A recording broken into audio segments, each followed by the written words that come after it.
Hey gang, this episode is brought to you by Means TV, the world's first anti-capitalist streaming service. Stick around after the episode to learn a bit more about Means and to snag a nice little discount as a thank you for supporting my channel. Elon Musk! Elon Musk? Elon Musk. Heckler posing as a free speech warrior. We have to protect our geniuses. We don't have that many of them. Huh. Yeah, Elon's kind of a weird little guy, isn't he? If you only kinda kept tabs on him a decade ago, you knew he had this reputation as a Silicon Valley internet super genius. A slightly awkward guy who was focusing on decent things like solar panels, electric cars, and online banking. Not great vibes, sure, but on the whole, harmless. You're a super villain. Over the last few years, though, a lot of people have noticed that he's morphed into what looks like a whole new guy. A guy who tweets over 60 times a day, but wants us to believe he's well-adjusted and that being the CEO of 3 companies is hard. A red-pilled, incel, alt-right, men's rights advocate weirdo, somehow running one of the internet's 3 websites, aggressively boosting racist conspiracy theories, and maybe even getting tapped for a high-level government job. And Elon, because he's not very busy, has agreed to head that task force. And that shift has got a lot of people confused. Is anyone else wondering what happened here? It's highly unusual. I find it really off-putting. Completely different from anything we've seen before. I could have never predicted this political transformation. I actually never got to the bottom of that, and I don't think anyone has. And it's not hard to see why, right?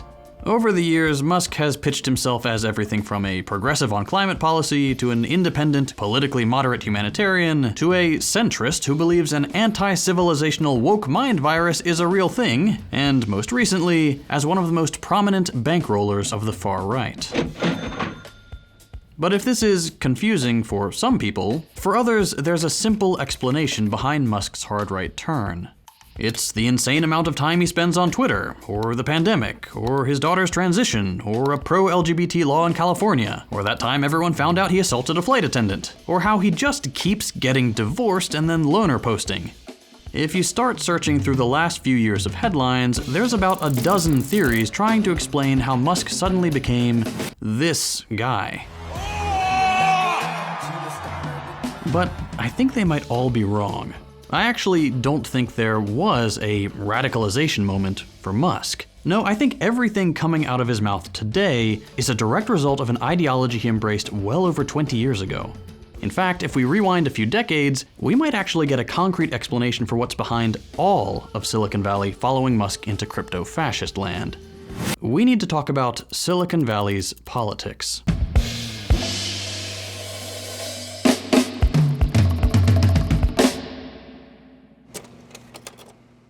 I would say the key thing to understand when you think about the politics of Silicon Valley is that it really wants to position technology as being the way that you solve problems in the world, right? We spoke with Paris Marx, the host of the podcast Tech Won't Save Us. And here he's talking about a political ideology called Cyber-libertarianism, a, quote, bizarre mishmash of hippie anarchism and economic liberalism beefed up with lots of technological determinism. It's the defining credo of Silicon Valley, to the point where, for a while, it was known mostly under the name of the Californian ideology. People who subscribe to this idea, mostly tech bros, insist that stuff like AI and the internet can do basically anything and offer us, quote, endless opportunities for achieving wealth, power, and sensual pleasure. And therefore, anything that stands in the way of that simply must be removed. And there's a lot wrong with that idea. A lot of the problems that we face are inherently political problems, but that means that the government needs to get involved to do something about it. And the CEOs and the executives in Silicon Valley certainly don't want that to happen, right? And so they want you to believe that the way that we solve problems is by tech companies rolling out new technologies made through the free market, right? Because that works for their interests and, for them to maintain their power in society. But to really understand what cyber-libertarianism is and explain how it got us from a Silicon Valley with a progressive reputation to a rabidly reactionary stronghold of wealth and influence, we should look past the academic definitions to where this all began, in California, with Hippies and Reagan. On May 15, 1969, then-Governor Ronald Reagan sicked the National Guard on hippie protesters occupying a park at UC Berkeley. At least 128 people were hospitalized and 1 man died. On one side of the massacre, you had the champion of neoliberalism, free markets, and the American empire. And on the other side, you had hippies, preaching free love, social justice, and an end to the war. Events like these are part of the mythology of the 60s. 2 camps, diametrically, irreconcilably opposed, clashing in an explosion of violence. But just on the other side of the bay, in Menlo Park, these 2 forces preaching absolute market freedom on one side and anti-government progressivism on the other were actually coming together thanks to a magazine. Printed out of offices in Menlo Park, the Whole Earth Catalog was a magazine promoting the work of people like Norbert Wiener, Marshall McLuhan, and Buckminster Fuller, techno-optimists who believed that a new society could be founded on the back of new computer technology. They thought technology had a built-in ability to make people communicate horizontally, and would therefore make tyrannical power basically impossible. And the catalog was the central node spreading this ideological current. It didn't really sell anything. It was mostly just articles about self-sufficiency and ecology next to book recommendations and buying guides for the best 40-pound calculator. But that wasn't the point. The point of the Whole Earth Catalog was that it served as a sort of bridge. A bridge between the engineers settling in California and bringing their love of new technology, and the hippies at the forefront of the rhetorical struggle against government tyranny. And during the 60s, this magazine really resonated with this heterogeneous crowd slowly forming around Silicon Valley. I feel like the thing that you need to understand about Silicon Valley is that, it comes out of the World War II and the Cold War and all of this investment that went into the Bay Area and some other hubs around the United States for World War II, for the Cold War, for the United States to challenge the Nazis and then the Soviet Union, right? And so what they needed was, to develop their technological capacities and their defense technologies in particular. But around the time of the Vietnam War, there becomes more of a division there, right? So there's a lot of people in Silicon Valley who work in these tech industries who are very uncomfortable with the fact, and in universities as well, that now they are, receiving all this money from, the Defense Department, the Pentagon, what have you. And now, the result of their work is being used to bomb these people in Vietnam, Laos, Cambodia, places like that. But then this other group of people who really want to try to start to position technology through a different lens, and to say that, they are not aiding the military-industrial complex, they are not aiding, the US government to, do its foreign wars and stuff like that. Actually, they are working on technologies that are designed to empower the individual, that are going to change the world in these different ways. At the same time as the tech sector is moving in that direction, so are a few hippies.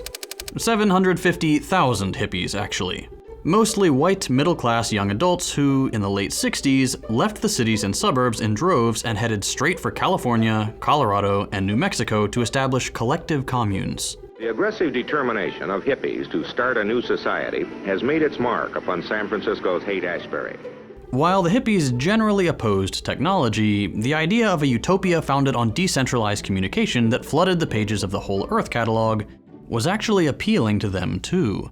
Most famously, it appealed to people like Steve Jobs. Steve Jobs. God, look at that. Look, I'm on television. Hey. Isn't that amazing? Yeah, it is. Before starting Apple, Jobs was one of these hippies. He spent time at an apple farm turned commune during the countercultural revolution, coming of age in the era of hippie culture and tech's resistance to Vietnam at the same time. It's probably why Jobs called the Whole Earth Catalog one of the Bibles of my generation.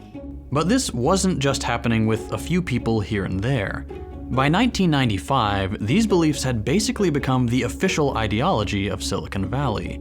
So much so that, in a special issue of Time magazine called Welcome to Cyberspace, Stuart Brand, the guy behind the Whole Earth Catalog, celebrated his movement's victory over tech culture with an article he titled, "We Owe It All to the Hippies." This is the rosy history of cyber-libertarianism, an unproblematic gathering of engineers and hippies promoting computers, rejecting tyranny, and becoming the heralds of a new generation that somehow married engineering brilliance with social justice. It's a telling history that certainly explains why cyber-libertarianism can be a convincing political ideology. It promotes justice, self-organization, and crucially sells its participants, those who live and work in Silicon Valley proper, on the opportunity to become a successful high-tech entrepreneur making money doing the right thing. But it's a history that, for all the mention of hippie social justice, completely ignores politics and who cyber-libertarianism really benefits. Remember Reagan? See, by 1989, he was fully on board with cyber-libertarianism too. At a speech in London's Guildhall, he said, quote, "The Goliath of totalitarianism will be brought down by the David of the microchip. More than armies, more than diplomacy, more than the best intentions of democratic nations, the communications revolution will be the greatest force for the advancement of human freedom the world has ever seen." 6 years later, so was Clinton. His administration went a step further towards realizing the cyber-libertarian utopia, shuttering the NSFnet, the public internet, and turning it over to private companies. And 1 year after that, a cyber-libertarian manifesto, John Perry Barlow's Declaration of the Independence of Cyberspace, was written and published. Not just on the internet, mind you, at the World Economic Forum in Davos, Switzerland.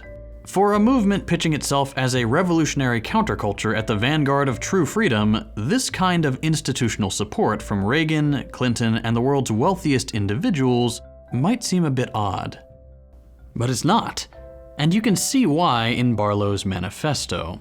Of course, there's the usual cyber-libertarian stuff about unbounded communication and free speech absolutism, but the message that is constantly reinforced is that governments are bad. That governments are, by definition, the negation of freedom, and the only thing standing in the way of a new source of true freedom that we can have with technology. And while what's in the manifesto is interesting, it's more interesting that nowhere does Barlow mention corporations or capitalists. See, the thing about hippies is that their politics were nice and vague. Unlike the New Left, which was actively involved in political organization and explicitly socialist, hippie ideology preached the values of social justice without actually confronting the core of racial, imperial capitalism head-on. They sort of just hoped to do away with politics entirely and papered over race and class differences rather than integrating them into their vision of justice. What you were left with was a semi-political ideology that advocated individual pleasure and an abstract anti-government message without many more details than that. Freedom in the hippie counterculture just meant freedom from government oversight of any sort, democratic or otherwise.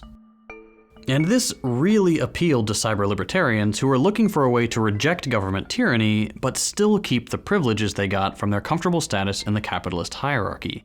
And it clicked perfectly with Reagan's rabidly anti-government rhetoric. Coming at it from this different angle, though, this hippie technology thing, could give Reagan's policy of gutting welfare and making his rich buddies richer a progressive coat of paint.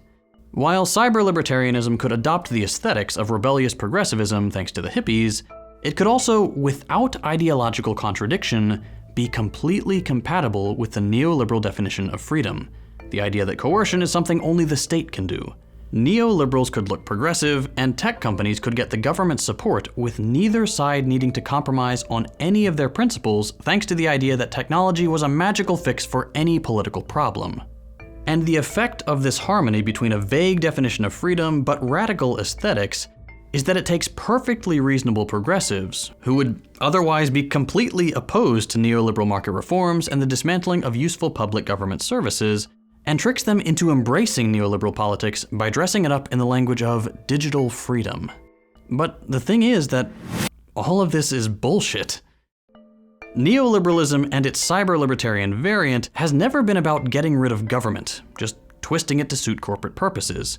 It's never been about promoting freedom and free speech, just equating free speech with corporate power to protect capitalists from democratic scrutiny. It's never been about getting rid of government services in the public interest, just ridding capitalists of the responsibility to pay the taxes that make them possible. And no place is more emblematic of these truths than Silicon Valley. Elon Musk rails about the evils of government, but is very much looking forward to taking on a leading role in it under Trump, and regularly accepts billions in government subsidies. Google's leadership revolves in and out of government roles in organizations like the NSA. ARPANET, the foundation of the modern internet, was an entirely government and public research, university-run project for years before being sold for parts. The US government pours billions of dollars into buying planes, missiles, electronics, and nuclear bombs from Californian companies, and all the infrastructure that makes Californian society possible had to be created by state projects. There is no internet without state quote-unquote intervention, and digital space can never be divorced from physical space. The rhetorical divide is just tech billionaires trying to carve out areas where they can be as tyrannical as they want to be.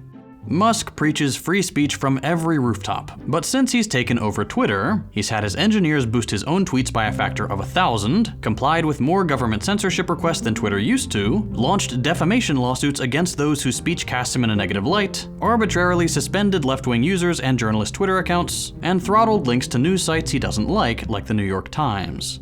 They don't actually care about free speech. Let's be very clear, from the start about that.